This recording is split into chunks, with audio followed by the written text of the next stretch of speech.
غروب آفتاب جب ہو جائے یعنی سورج غروب ہو جائے تو اس کے تھوڑی دیر بعد مغرب کی نماز ادا نہیں کرنی ہے بلکہ تلبیہ پڑھتے ہوئے لبیک پڑھتے ہوئے اب مزدلفہ کی طرف روانہ ہونا ہے۔ ہو سکتا ہے کہ معلم کے لوگ آپ کو پہلے ہی بس میں بٹھا دیں تو بس میں بھی ذکر میں درود میں دعا میں لگے رہنا ہے اور مزدلفہ پہنچ جائیں۔ مزدلفہ پہنچ کر ہمیں سب سے پہلے وضو کر کے کیا کرنا ہے؟ مغرب اور عشاء کی نماز جماعت سے ادا کرنا ہے۔ یاد رکھیے یہ نماز راستے میں بھی نہیں پڑھنی ہے اور یہ نماز عشاء کے وقت میں ہی پڑھنی ہے۔ اگر مغرب کے وقت میں ہی مزدلفہ پہنچ گئے جبکہ ابھی مغرب ہی کا وقت ہے تب بھی نہیں پڑھنی ہے، عشاء کے وقت کا انتظار کرنا ہے اور عشاء کے وقت میں مغرب اور عشاء ملا کر کے پڑھنی ہے۔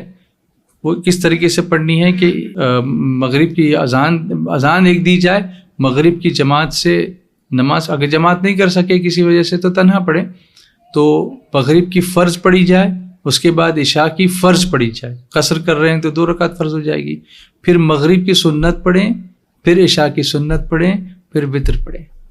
تو ایک اذان اور ایک تکبیر سے اس طریقے سے دونوں نمازیں ادا کر لیں۔ یہ رات جو ہے یہ اب 10ویں رات آ گئی۔ یہ رات حاجیوں کے لیے شب قدر سے بھی افضل ہے، اس لیے بہتر ہے کہ آرام کم کریں۔ کچھ ضرورت ہو تھوڑی دیر جھپکی لینی ہو تو لے لیں، لیکن زیادہ تر کوشش کریں کہ اللہ کے ذکر میں، لبیک میں، درود میں، استغفار میں وقت گزاریں۔ فجر کی نماز کے لیے جلد بیدار ہو جائیں، یعنی عام طور پر ہم جو فجر کی نماز پڑھتے ہیں وہ طلوع آفتاب جب ہوتا ہے اس سے آدھا گھنٹہ پہلے جماعت ہوتی ہے۔ یہاں کیا کرنا ہے؟ ارلی ٹائم میں جہاں وقت شروع ہوا فوراً اذان دی، سنت پڑھی اور فجر کی جماعت کر لی، اور اس کے بعد وقوف مزدلفہ کریں۔ جیسے وہاں وقوف عرفہ کیا تھا یہاں وقوف مزدلفہ کریں۔ یہاں بندوں کے حقوق معاف ہوتے ہیں، اس کو یاد رکھیں، خاص طور سے بندوں کے جو حق مارے ہیں، کسی سے ناراضگی ہے، کسی کو کچھ کہا ہے، کسی کا دل دکھا ہے، کسی کا مال لیا ہے، اس کی معافی کے لیے یہاں پر دعا کریں، امید اللہ معاف فرمائے گا۔ کنکریاں چن لیں، تو 70 کنکریاں ایک حاجی چن لے، بہتر ہے۔ اگر بھول گئے یہاں چننا تو پھر جہاں سے آپ چن سکیں چنیں، لیکن صرف جمرات پر جو گری ہوئی کنکریاں وہ نہیں اٹھائیں، باقی مینا سے بھی آپ کنکریاں لے سکتے ہیں۔ لیکن سنت یہ ہے کہ ہم مزدلفہ سے کنکریاں لے کر کے چلیں اور مینا کی طرف روانہ ہو جائیں۔ تو یہ حج کے 2 دن ہوئے اور یہ ایک شب ہم نے دیکھی 10ویں شب۔ اب حج کا تیسرا دن 10ویں ذی الحجہ، آج حج کا تیسرا دن ہے۔ ابھی ہم احرام میں ہیں، ابھی ہم لبیک پڑھ رہے ہیں اور مینا پہنچ گئے ہیں۔ آج کے دن مینا پہنچ کر جو بڑا شیطان ہے جس کو جمرہ عقبہ کہتے ہیں، جو آخر میں ہے مینا کے اینڈ میں مکہ کی طرف، تو وہاں رمی کرنا یعنی 7 کنکریاں بسم اللہ اللہ اکبر کہہ کے 7 کنکریاں مارنا، اور جیسے ہی یہ پہلی کنکری پڑے گی اب تلبیہ بند ہو جائے گا، یعنی لبیک اب اس کے بعد بند ہو جائے گی۔ تو 7 کنکریاں ماری۔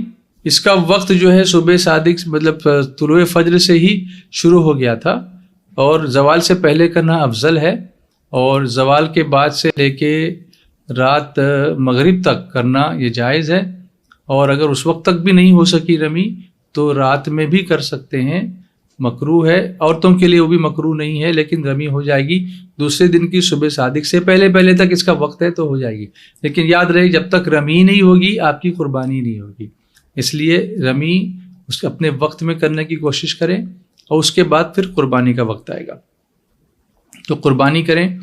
تو قربانی کے لیے آپ یہ کر سکتے ہیں کہ اپنے گروپ میں سے پہلے ہی سے کچھ نوجوانوں کو تیار کر کے رکھیں جو قربان گاہ جا کر دیکھ کر کے آئیں۔ کبھی یہ بھی ہوتا ہے کہ وہاں کے جو بکرے والے ہوتے ہیں ان سے طے بھی ہو جاتا ہے معاملہ، یا اپنے ٹور آپریٹر ہیں ان کے کچھ بھروسے کے لوگ ہوتے ہیں، ان کے پاس آپ اپنی رقم جمع دے کر کے ان سے قربانی کرا کے جب آپ کی رمی ہو جائے تو آپ ان کو اطلاع دے دیں، کیونکہ یہ 3 چیزیں جو ہے نا اس کی ترتیب واجب ہے، رمی قربانی اور حلق، یہ اسی ترتیب میں ہونا چاہیے۔ تو اس لیے قربانی جب رمی ہو جائے تو قربانی کریں گے، اور جب قربانی ہو جائے گی تو اس کے بعد حلق کریں گے، اور حلق کرنے کے بعد احرام کی چادریں اتار دیں گے۔ احرام کی چادریں اتار کر، اچھا یہ احرام کی چادریں اتار کر غسل مینا میں ہی کرنا چاہیے ایسا نہیں، بلکہ اگر آپ کے ساتھی قربانی کرنے کے لیے گئے ہیں تو آپ مکہ روانہ ہو جائیں یا اپنے قیام گاہ پہ روانہ ہو جائیں، وہاں پہنچ کر بھی آپ یہ کپڑے چینج کر سکتے ہیں، غسل کر سکتے ہیں، اور پھر مکہ مکرمہ پہنچ کر اب 10 تاریخ کو طواف زیارت کر